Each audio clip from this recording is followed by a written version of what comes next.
Part 1. You will hear a woman phoning a company that converts old photographs to digital format. First, you have some time to look at questions 1 to 3.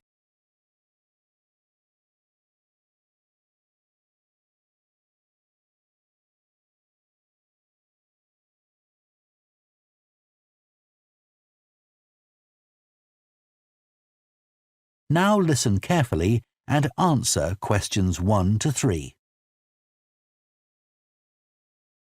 Hello, Picture Rep. Can I help you? Oh, hi. I saw your advertisement about copying pictures to disk, and I'd like a bit more information about what you do. Sure. What would you like to know? Well, I've got a box full of old family photos that's been up in the attic for years. Some of them must be 50 or 60 years old, and I'd like to get them converted to digital format. Sure, we can do that for you. Right. And what about size? The photos are all sorts of sizes. Are there any restrictions?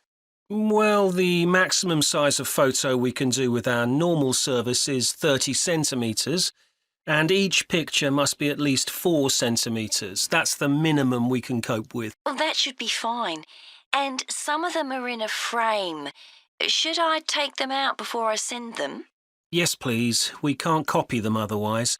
And also the photos must all be separate. They mustn't be stuck into an album. OK, that's not a problem. So can you give me an idea of how much this will cost? I've got about 360 photos, I think. We charge £195 for 300 to 400 photos for the basic service. OK, and does that include the disc? Yes, one disc, but you can get extra ones for £5 each. That's good. So do I need to pay when I send you the photos? No, we won't need anything until we've actually copied the pictures.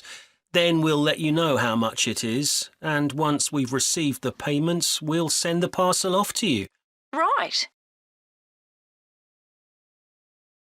Before you hear the rest of the conversation, you have some time to look at questions 4 to 10.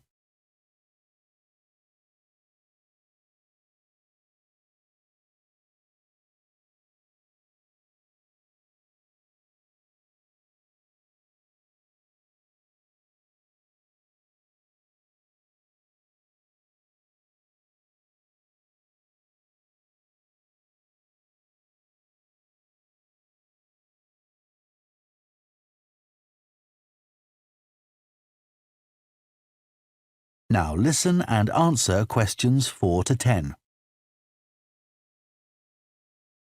Is there anything else you'd like to ask about our services? Yes, I've roughly sorted out the photos into groups, according to what they're about. So can you keep them in those groups when you copy them? Sure, we'll save each group in a different folder on the disk, and if you like, you can suggest a name for each folder. So I could have one called Grandparents, for instance. Exactly. And do you do anything besides scan the photos? Like, can you make any improvements? Yes, in the standard service, each photo is checked, and we can sometimes touch up the colour a bit or improve the contrast. That can make a big difference. OK. And some of the photos are actually quite fragile. They won't get damaged in the process, will they? No, if any look particularly fragile, we'd do them by hand. We do realise how precious these old photos can be. Sure. And another thing is we can make changes to a photo if you want. So if you want to remove an object from a photo or maybe alter the background, we can do that. Really? I might be interested in that. I'll have a look through the photos and see. Oh, and talking of fixing photos, I've got a few that aren't properly in focus. Can you do anything to make that better? No, I'm afraid that's one thing we can't do. OK. Any other information I can give you? How long will it all take? We aim to get the copying done in 10 days. Fine. Right, well, I'll get the photos packed up in a box and post them off to you. Right. If you've got a strong cardboard box, that's best.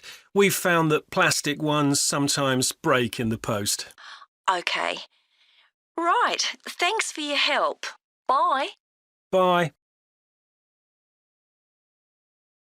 That is the end of Part 1. You now have half a minute to check your answers to Part 1.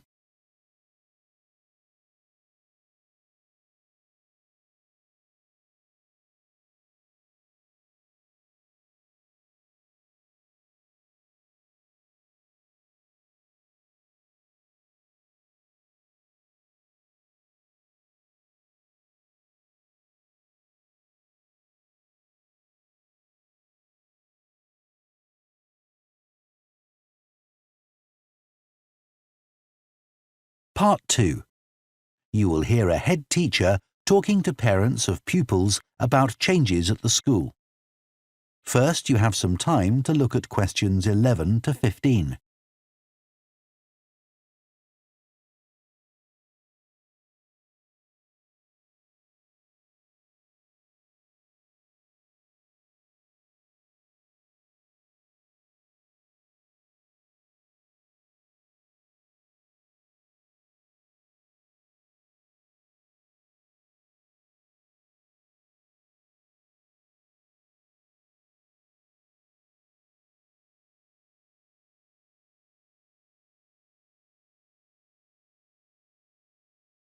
Now listen carefully and answer questions 11 to 15. Good morning, and thank you for coming here today. I'd like to bring you up to date with changes in the school that will affect your children. As you know, the school buildings date from various times, some from the 1970s, some from the last 5 years, and of course, Dartfield House is over a century old. It was commissioned by a businessman, Neville Richards, and intended as his family home, but he died before it was completed. His heir chose to sell it to the local council, who turned it into offices. A later plan to convert it into a tourist information centre didn't come about through lack of money, and instead it formed the nucleus of this school when it opened 40 years ago. The school has grown as the local population has increased, and I can now give you some news about the lower school site, which is separated from the main site by a road. Planning permission has been granted for development of both sites. The lower school will move to new buildings that will be constructed on the main site. Developers will construct houses on the existing lower school site. Work on the new school buildings should start within the next few months. A more imminent change concerns the catering facilities and the canteen. The canteen is always very busy throughout the lunch period. In fact, it's often full to capacity because a lot of our pupils like the food that's on offer there. But there's only one serving point, so most pupils have to wait a considerable time to be served. This is obviously unsatisfactory, as they may have hardly finished their lunch before afternoon lessons start. So, we've had a new food hall built, and this will come into use next week. It'll have several serving areas, and I'll give you more details about those in a minute. But one thing we ask you to do to help in the smooth running of the food hall is to discuss with your children each morning which type of food they want to eat that day, so they can go straight to the relevant serving point. There won't be any junk food, everything on offer will be healthy, and there's no change to the current system of paying for lunches by topping up your child's electronic payment card online. You may be wondering what will happen to the old canteen. We'll still have tables and chairs in there, and pupils can eat food from the food hall or lunch they've brought from home. Eventually, we may use part of the canteen for storage, but first, we'll see how many pupils go in there at lunchtime. Before you hear the rest of the talk, you have some time to look at questions 16 to 20.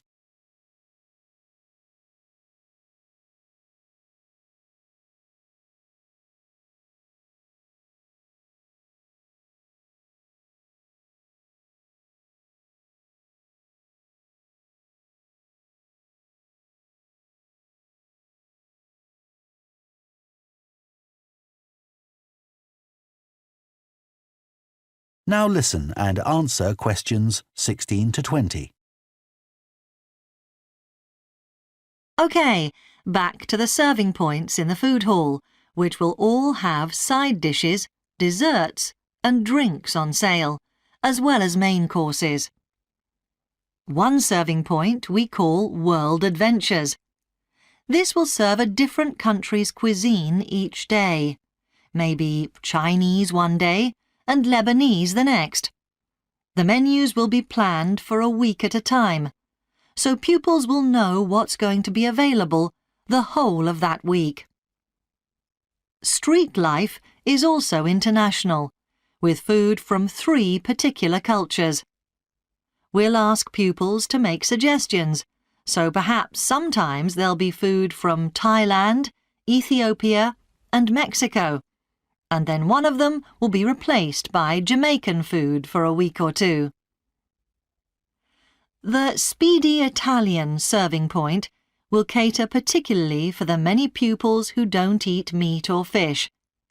They can be sure that all the food served there is suitable for them.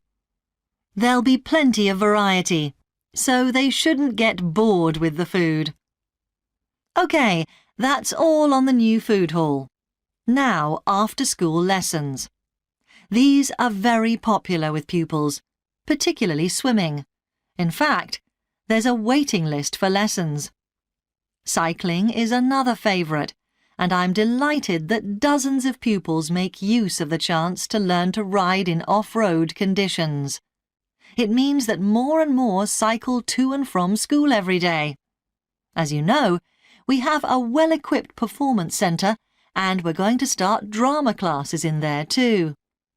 Pupils will be able to join in just for fun, or work up to taking part in a play. We hope to put on at least one a year. We already teach a number of pupils to use the sound and lighting systems in the centre, and a former pupil has given a magnificent grand piano to the school, so a few pupils will be able to learn at the school instead of going to the local college, as many of them do at the moment.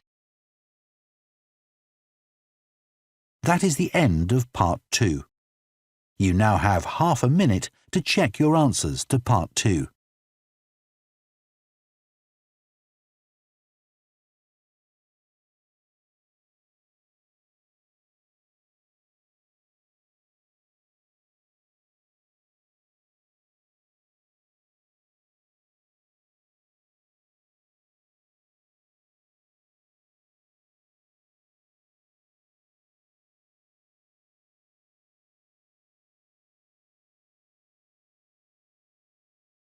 Part 3. You will hear 2 psychology students, called Luke and Susie, discussing their assignment on sleep and dreams. First, you have some time to look at questions 21 to 24.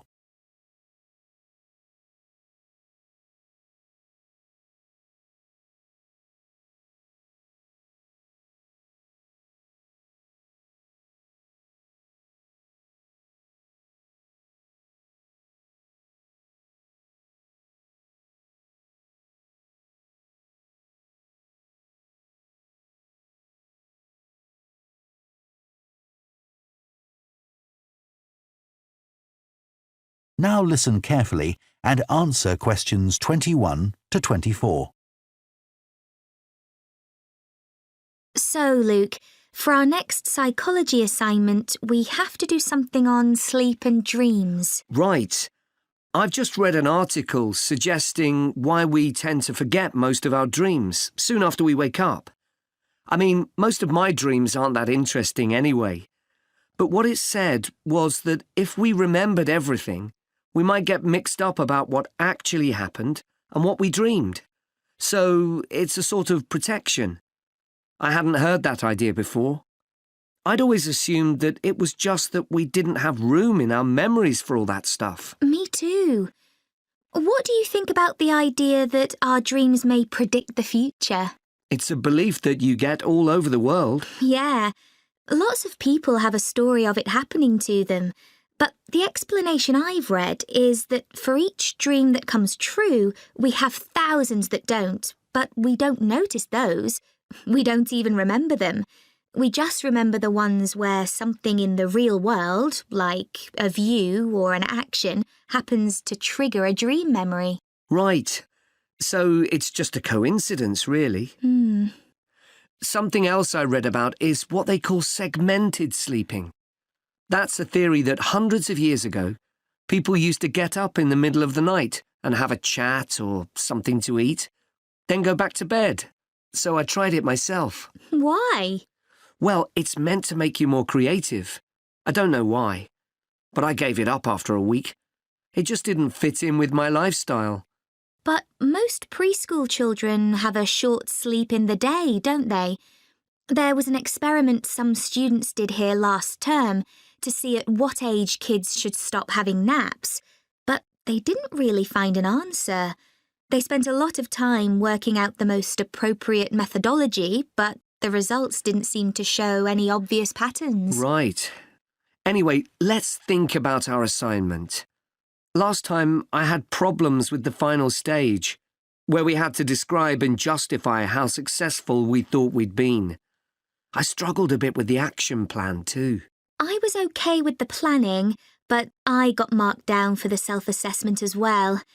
And I had big problems with the statistical stuff. That's where I really lost marks. Right. Before you hear the rest of the discussion, you have some time to look at questions 25 to 30.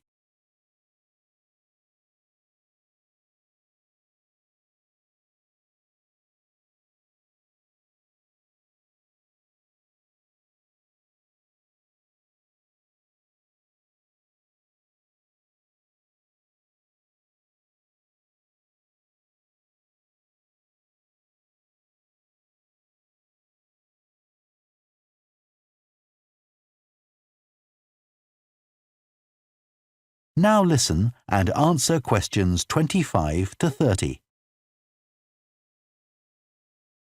So, shall we plan what we have to do for this assignment? Okay.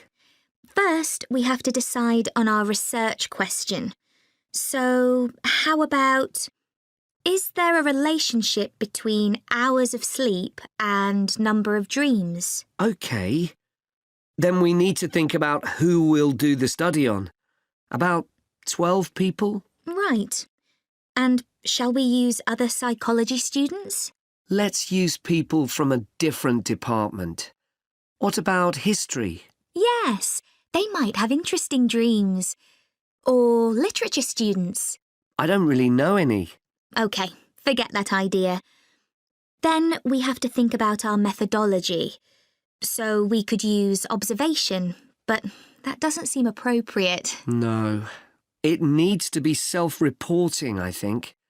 And we could ask them to answer questions online. But in this case, paper might be better, as they'll be doing it straight after they wake up. In fact, while they're still half asleep. Right. And we'll have to check the ethical guidelines for this sort of research. Because our experiment involves humans, so there are special regulations. Yes. I had a look at those for another assignment I did. There's a whole section on risk assessment, and another section on making sure they aren't put under any unnecessary stress. Let's hope they don't have any bad dreams. Yeah. Then, when we've collected all our data, we have to analyse it and calculate the correlation between our two variables. That's time sleeping and number of dreams.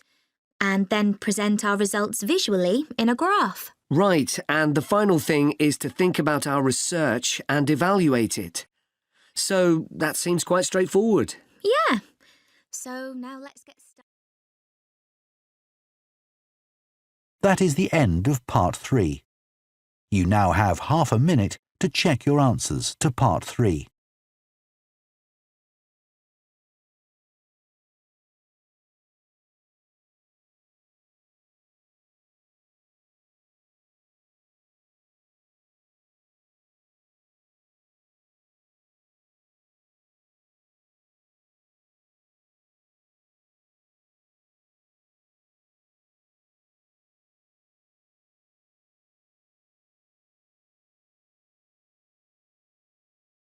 Part 4.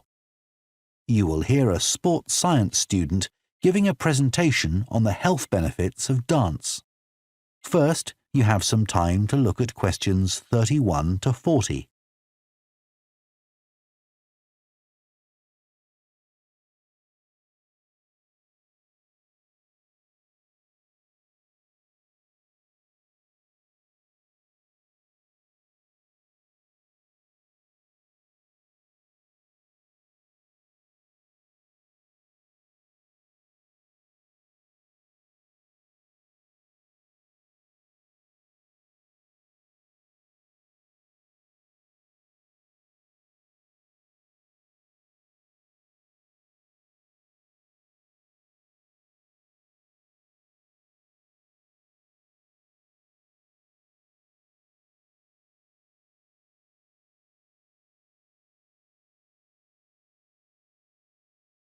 Now listen carefully and answer questions 31 to 40. Dancing is something that humans do when they want to have a good time. It's a universal response to music found in all cultures. But what's only been discovered recently is that dancing not only makes us feel good, it's also extremely good for our health. Dancing, like other forms of exercise, releases hormones, such as dopamine, which make us feel relaxed and happy. And it also reduces feelings of stress or anxiety. Dancing is also a sociable activity, which is another reason it makes us feel good. One study compared people's enjoyment of dancing at home in front of a video with dancing in a group in a studio. The people dancing in a group reported feeling happier, whereas those dancing alone did not. In another experiment, university researchers at York and Sheffield took a group of students and sent each of them into a lab where music was played for 5 minutes. Each had to choose from 3 options: to sit and listen quietly to the music, to cycle on an exercise bike while they listened, or to get up and dance. All were given cognitive tasks to perform before and after. The results showed that those who chose to dance showed much more creativity when doing problem-solving tasks. Dr. Lovett at the University of Hertfordshire believes dance could be a very useful way to help people suffering from mental health problems. He thinks dance should be prescribed as therapy to help people overcome issues such as depression.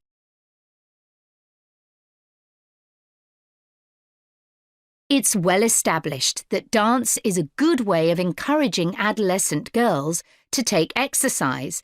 But what about older people?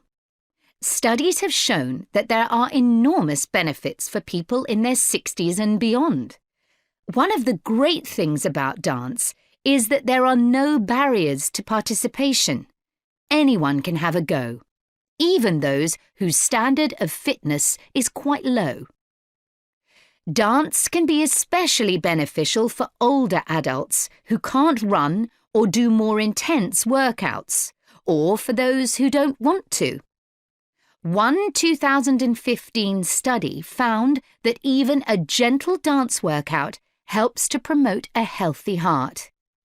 And there's plenty of evidence which suggests that dancing lowers the risk of falls, which could result in a broken hip, for example, by helping people to improve their balance.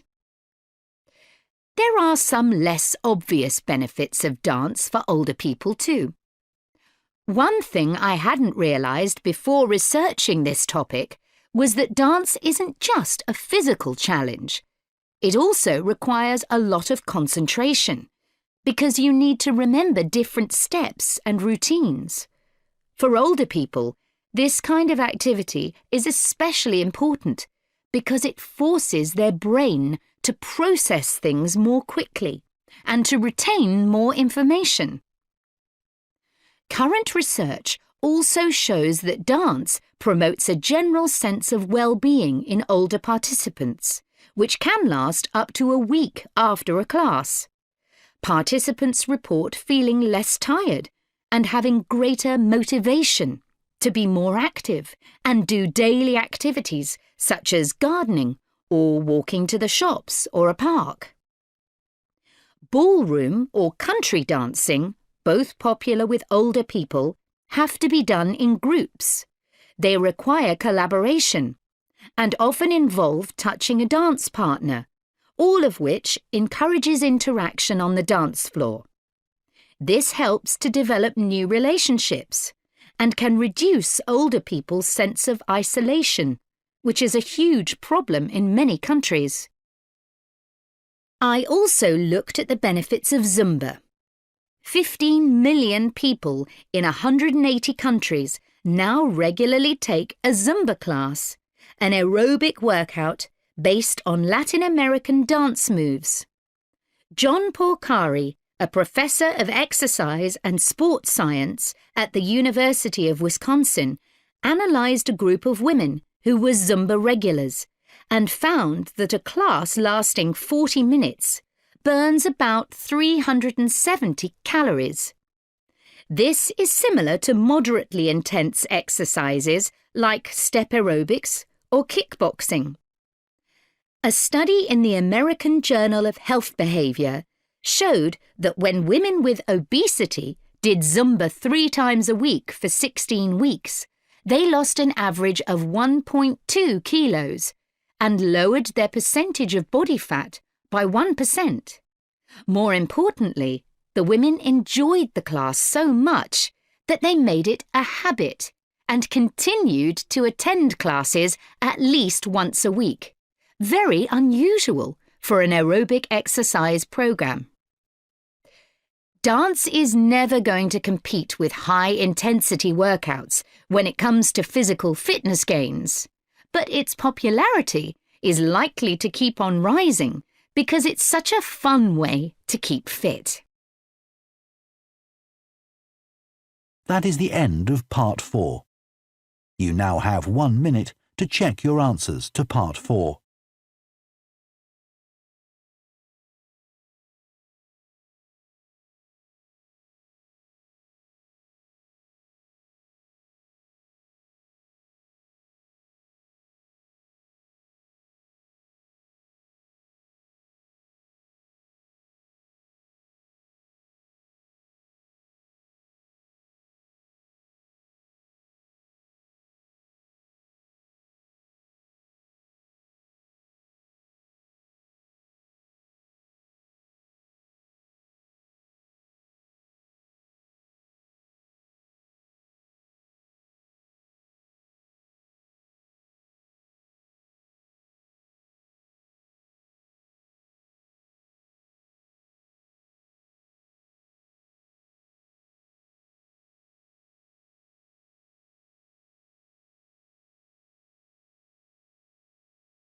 That is the end of the listening test.